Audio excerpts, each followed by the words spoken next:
Hey, hi, hello, this is for you.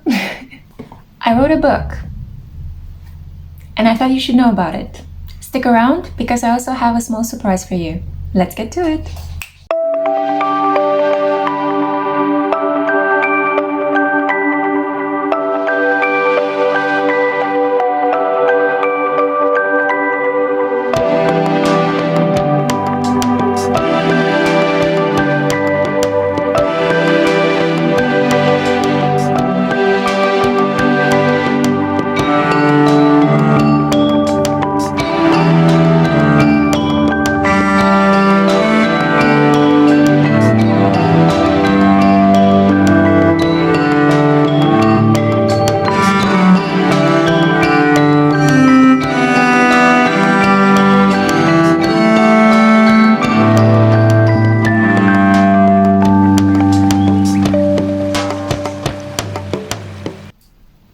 Hey crew, I'm Lexi, your local lightworker. I'm a tarot reader and an astrologer. But in this video today, I want to talk to you about the book that I've written a while back ago and published in 2020. I just thought I'd create a video in which I formally introduce to you The Storyteller. This is a twin flame erotic novel that I created over the span of many years. This is a story that began for me in 2012, the year in which the Mayans actually foresaw the end of the world. For me personally, it was the end of my marriage in that year, and it pushed me into this deepening of my spiritual journey, which happened to coincide with a number of dreams and a number of intimate foretellings of this special connection that I was to experience with somebody in 2019 when I materialized him. The Storyteller, what is it? It is a poetic book. It is a book that is meant to inspire you. It is an erotic novel. It has certain rather spicy scenes, and they're all meant for your pleasure. It is a work of love, it is a work of healing, and I've written it specifically with the intention to help inspire you. You can get it as a paperback, but also as an ebook. You can instantly purchase it and download it on Kindle and start reading it, or you can get it in this format. This is a 115 pages book. It's not that big. It's actually quite short for the busy gal, the gal that is always on the move.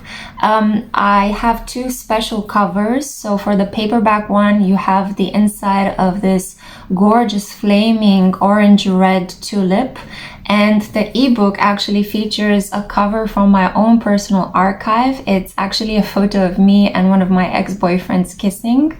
So just as a small personal tidbit, in case you are wondering why are the covers different, I just wanted to give you two different experiences in case you also want to purchase the books, both as a paperback and as an ebook. I didn't want you to get bored. The book in itself, it's more like fantasy, dreamlike, magic realism. There are certain characters here in the book, Lucy, James, Lou, and Sasha, who are not really having a very linear experience of what they are going through. It's more like their inner knowing. It's like you get a glimpse into what's going on within their deep heart. So it's a collection of many different ways in which I could express what I was going through. The inspiration for this book is The Waves by Virginia Woolf, one of my all-time favorite novels. Obviously, I don't claim to write as good as Virginia Woolf, but she's always been my mentor. Ever since I started reading her diaries when I was 15 years old, I wanted to be a writer. So yeah. I've written a couple of books, and I have to say that this is my most fun. This is the one I enjoyed writing the most. The really interesting aspect is that this book begins with the end and it ends with the beginning. So as we begin with a lot of destruction and sadness and a sense of foreboding, and we end with openness and vulnerability and almost like a deep transformation that has taken place once wisdom is integrated from painful experiences. Now, just to give you a sample of what you might be purchasing, I want to read you a couple of passages from this book so you can get a flavor of what exactly is The Storyteller and what you should expect. I just thought I would read you right now the foreword, which is a letter to the reader. So you see me with my spectacles. Dear reader, I wrote this book with you in mind. As you read The Storyteller, you will see that sometimes the characters communicate with you and sometimes they communicate to each other across many different relationships and time spans. You will also discover that the story is fragmented.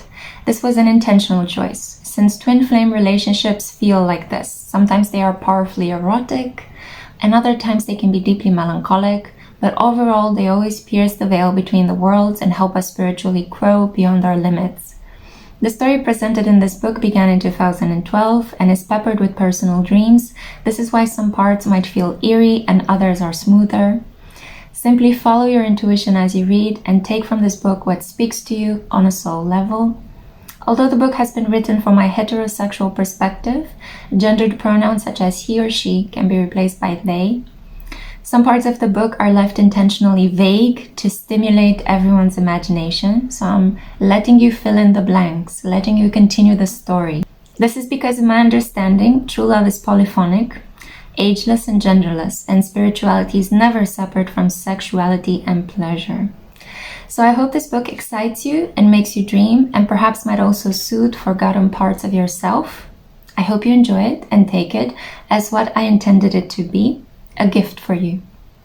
And now, to further whet your appetite, I do want to read you from the book a part that deals with loss and loving.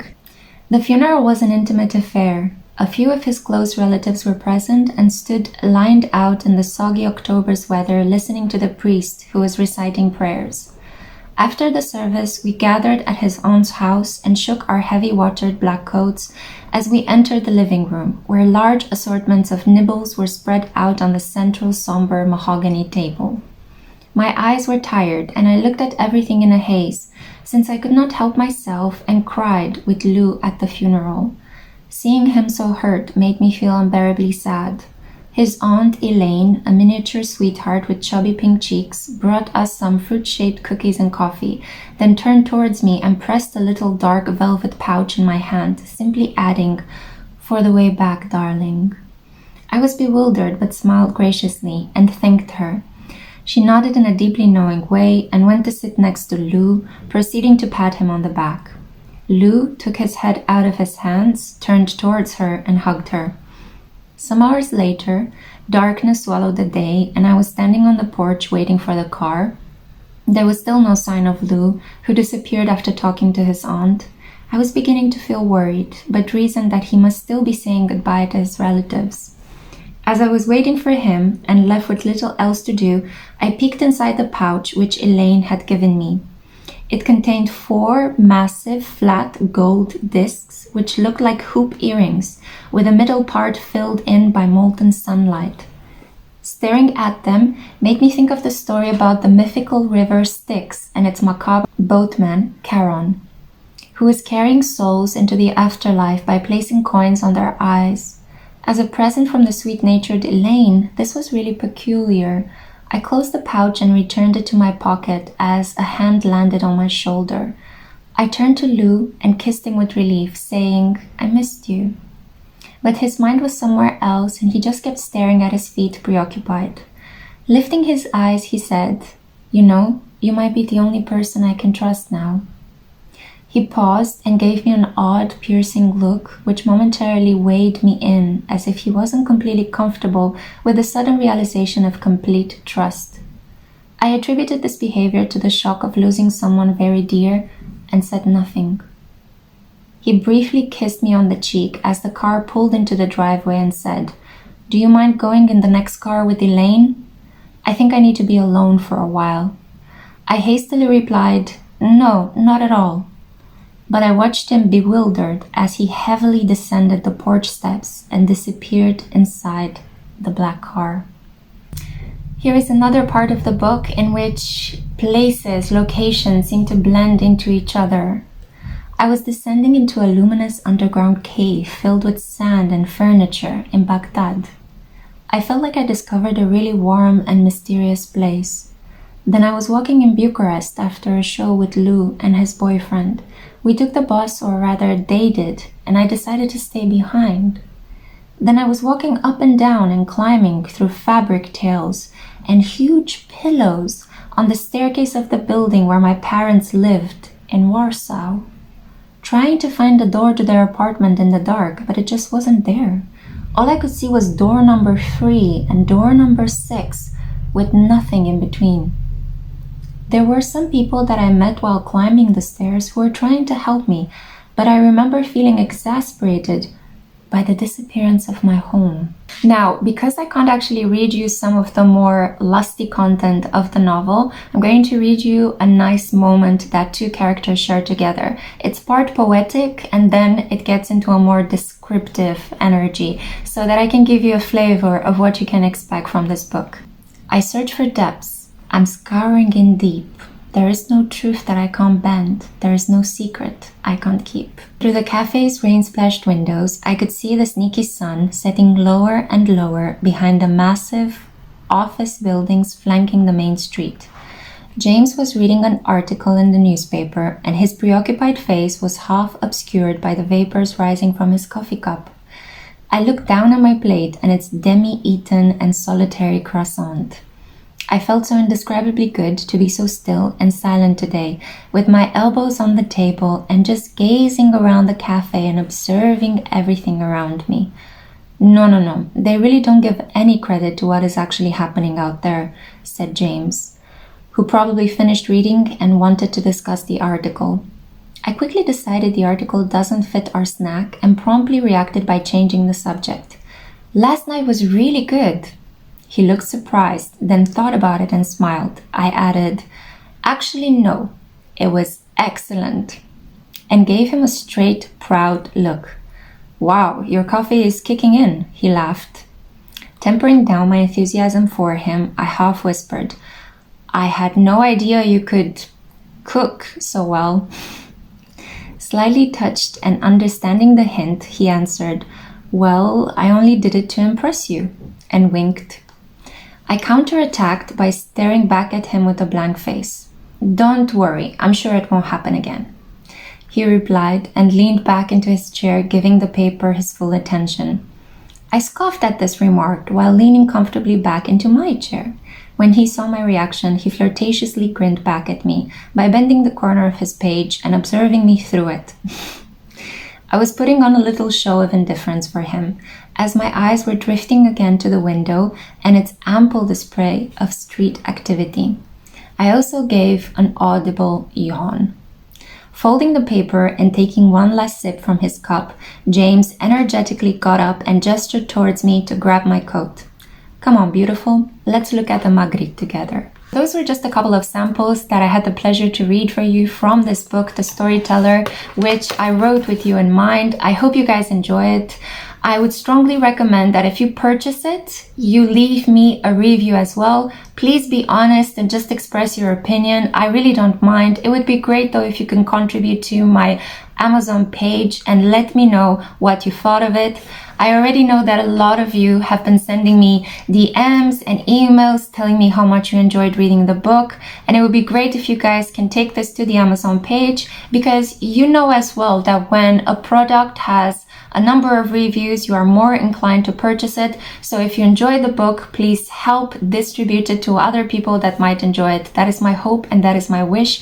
I wrote it so that it could be read. I wrote it so that you can make it your own and have fun with it, enjoy it, and create beautiful memories with it. I have a small surprise for you. In between the 10th of March until the 17th of March, there is a promotion running on Amazon. You can get The Storyteller for 30% off, both as an ebook and as a paperback.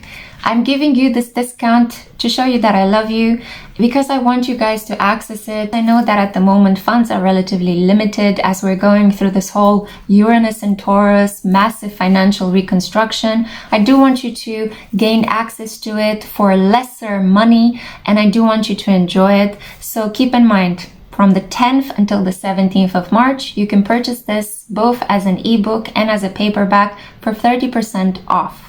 If you're curious where to buy it, first link in the description box of this video takes you straight to the page, and definitely take advantage of this promotion I created specifically for you as a big thank you and as a big hug for supporting me and for being so awesome as a team of followers and subscribers. And a lot of you have actually become my dear friends. yeah, so I hope you enjoy it. Let me know what you would like me to write next. I am inspired to create a new book, but I'm a little bit lost in all the ideas that I'm getting at the moment. So I need your help with this. Let me know. What would you like me to write next? Do you want another erotic novel? I can do that. Do you want an astrology book? Do you want a tarot book? Would you like something autobiographical? Would you like a self-empowerment book? Let me know down in the comments. And I promise you that the person that gives me the best idea will get my next book for free. I hope you guys have enjoyed this clip. I hope that you will enjoy the Storyteller. Let me know what you think of it, and I hope to see you in my next one. Mwah!